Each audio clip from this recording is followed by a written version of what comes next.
All right, so now we're going to jump into something I call demographics, which I guess the simpler way to think about it is just simply where you choose to meet women and why you choose to meet those women. But first, I want to tell you a story about a client I worked with who I lovingly refer to as the horny professor. I worked with this guy. He was an older guy. He was in his 50s or so. Professor at a university, incredibly intelligent guy, charming, interesting, funny, bookish. Yet he was going out to some of the cheesiest and sleaziest clubs and hitting on women 35 years younger than him. And it was a little difficult because when I met him, he was pretty much invested in just doing 100% performance type behaviors. He didn't want to hear anything about authenticity or being, natural and expressing himself normally, and he sure didn't want to hear anything about talking to women a little bit older. So there was kind of a frustration developed between us. He basically took the attitude of, I want to sleep with 20-year-old girls and you need to give me the lines to do it. Obviously, the professional relationship didn't go very far, but he's always stood out as an example of poor demographics, because pretty much everything he tried and everything he did fell flat on its face and fell apart. No matter what he said, no matter what he did, no matter how he pursued women, nothing ever worked out. Now, in the last segment, we were talking about discovering our own values and discovering our own standards and deciding what we wanted for ourselves, what would make us happy, what would make us fulfilled. Now, what I want to talk about now is taking those standards and using those to inform on where we go to meet women and the type of women we meet. So let me give you another example, a successful example. I worked with another client, and he was Christian and religious, and he was in his early 30s, good-looking guy, successful, and he was interested in finding a serious relationship and eventually getting married. And so we had a thing. This was in Boston. We had a thing where he and I would meet up for coffee every few weeks, maybe twice a month. And he mainly did online dating, and we'd talk about what he was doing with online dating, the emails he was sending, the responses he was getting, the dates he was going on, etc., etc. And as we're going along, things started to get better. He got a little bit better results, and then maybe like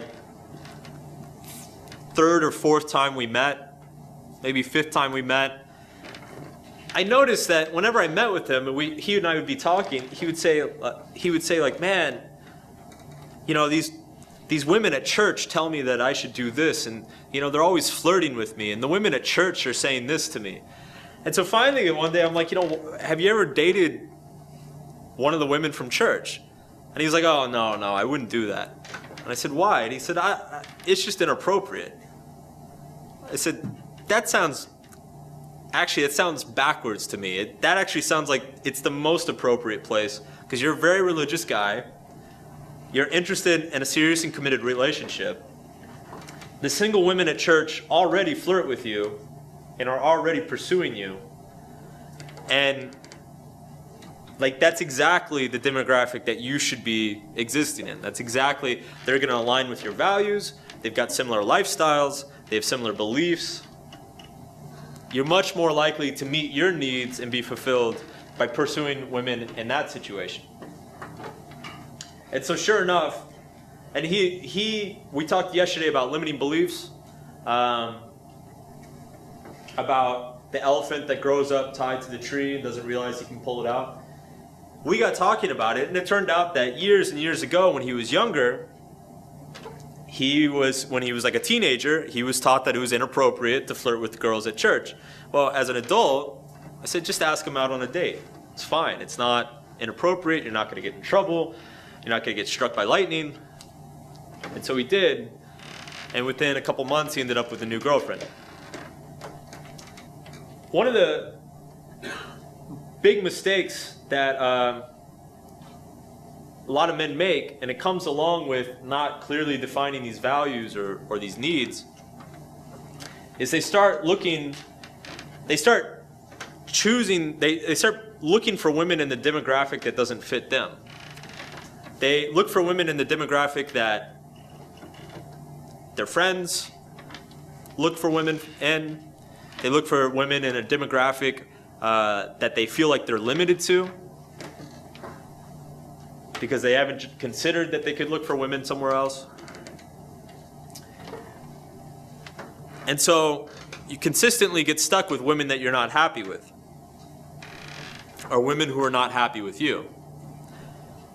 I used to talk back in the pickup days, I used to meet guys who wanted a serious girlfriend, and yet they were going out to like Roxy night and like seductive Saturdays and finding, the craziest drunk party girls. And I'm like, that is the last place you should be looking for a girlfriend.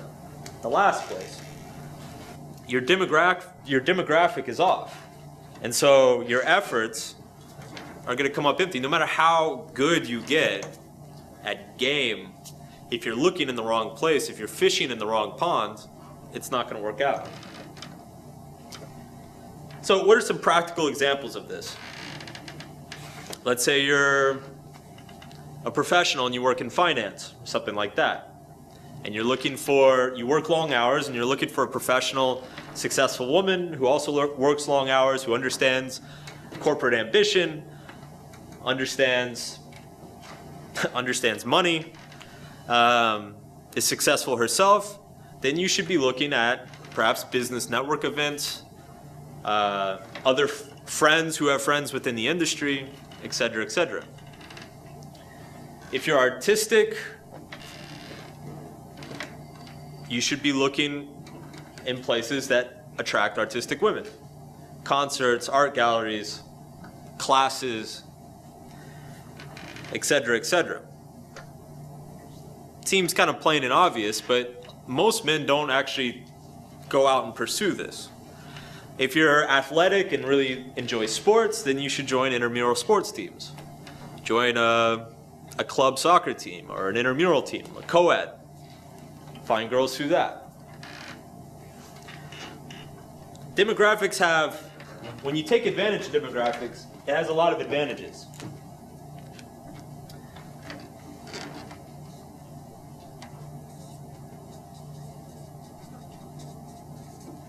First of all, it puts you in situations where you're comfortable and happy. And when you're comfortable and happy, you're more attractive.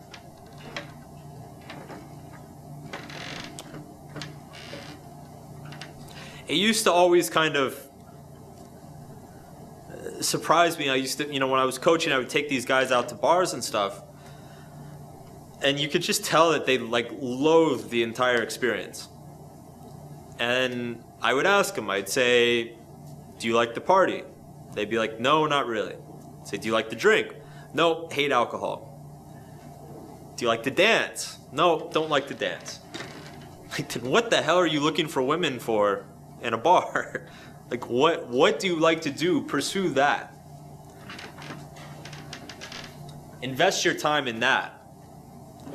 Because if you're the one guy in the bar or the club who's not dancing, not drinking, not having fun, and doesn't want to be there, remember how we talked about status is contextual? How are you going to be perceived? You're like, oh, it's like the lame guy who's not having any fun. Nobody's going to want to talk to you. It's going to make you less attractive.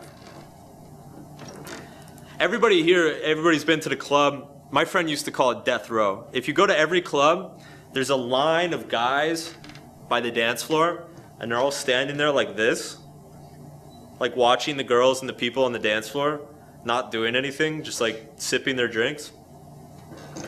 We used to call that death row. Because if you're on it, it's game over. Night's over.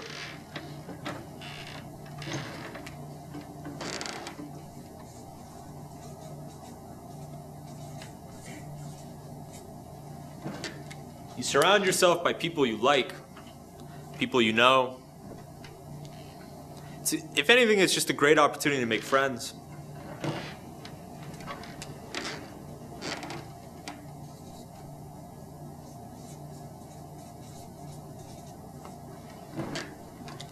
And then if you're existing within your demographic, then you're in a place where you're naturally going to have status. You're naturally going to be knowledgeable, you're naturally going to be more motivated, more popular, and you're going to be naturally perceived as more attractive. The funny thing about the horny professor, and I found this out later, he'd been married for 20 some odd years. And he was a really good professor, charming, funny guy. And what I found out later was he had had students his entire career, female students, who would flirt with him because he was the sexy, funny professor. Like, he was the hot professor that the girls had. And so girls would come to his office hours and flirt with him. And this went on for like 25 years. And he never did anything about it. And he couldn't do anything about it. It's unprofessional, it's just, obviously it's wrong. And 25 years of that had driven him crazy. And so when he got divorced, he was like, fuck this, I'm going to the club, I'm gonna bang a bunch of 20-year-olds. And he was fixated on that. Totally fixated on it. Now, it makes sense from a psychological perspective, but remember, our metric for success, emotional fulfillment,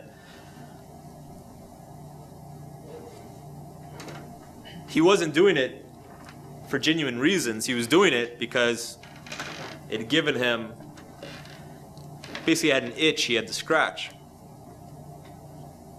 Basically driven him crazy. So not the best idea. So let's take a few minutes. I just want you guys to brainstorm a few places or better places that you could go to meet women. Just come up with a few ideas and then we'll share them. And then we're gonna get into, because this demographics goes, like, this is the surface level stuff, demographics goes deeper in terms of beliefs and life values and stuff like that. So we're gonna go a little bit deeper after that, but let's start with just finding a few better places that you could go, or brainstorming a few ideas, and then we'll talk about them.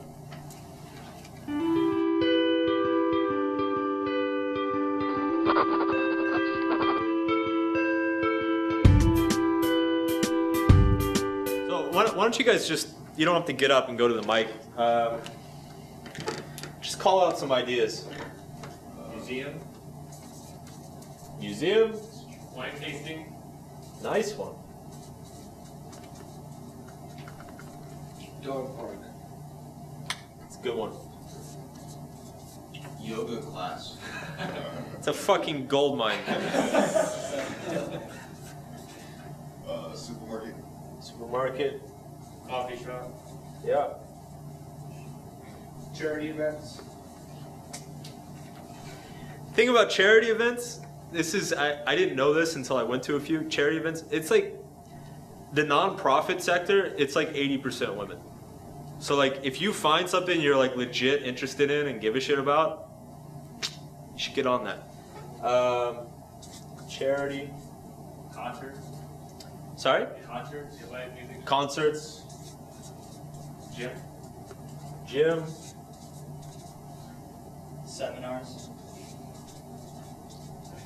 Apparently not this one. Seminars. Say networking events.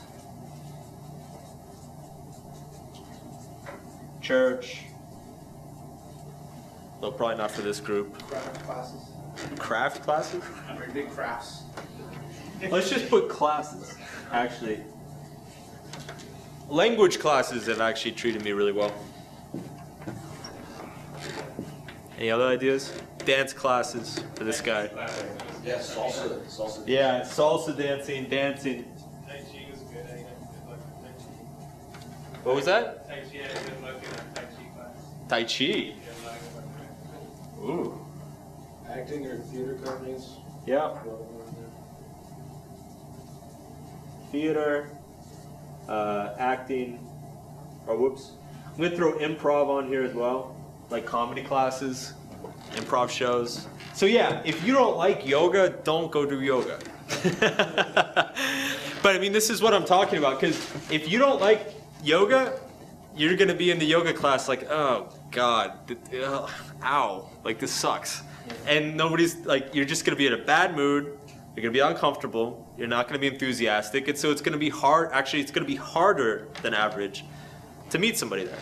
But if you're like super stoked about, say, salsa dancing, and you're like all pumped about it, then yeah, I mean, because you get there, and the trick isn't, you don't just go, you commit to it. You're like, you know, this is what I do with my weekends, this is what I do with my free time.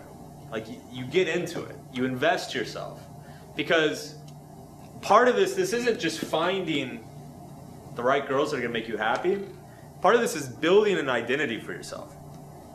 Because, and we're gonna get into this in a little bit, but too many guys just kind of sit around and watch TV and browse the internet. And, you know, if that's the extent, you know, and have like a job that they don't really like, and if that's the extent of your identity, it's kind of just this murky blah identity, then you're not going to attract any women except for women with murky blah identities. But if you've got cool hobbies, things you care about, things you do, people you know in these places that you're excited to see, then not only is that going to make you very attractive in those places, but suddenly that gives you an identity, makes you feel better about yourself, which closes that inferiority gap, makes you less anxious, makes you happier, makes you emotionally healthier.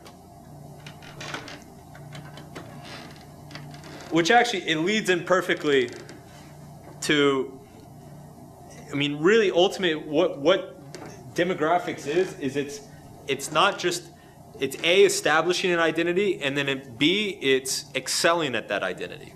So,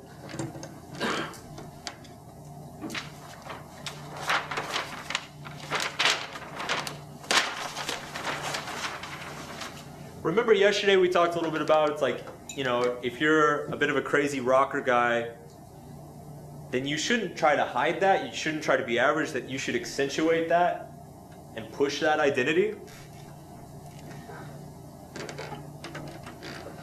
This ties back into the fact that status is contextual.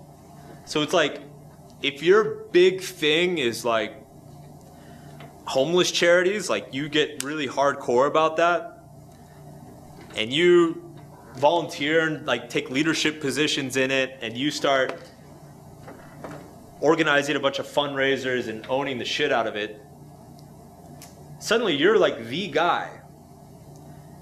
And not only does that build your identity and make you feel better for it, but it polarizes, it makes you attractive in that segment of the population. Women who are into that are gonna be like, that's the guy, that's the fucking guy. He's the man.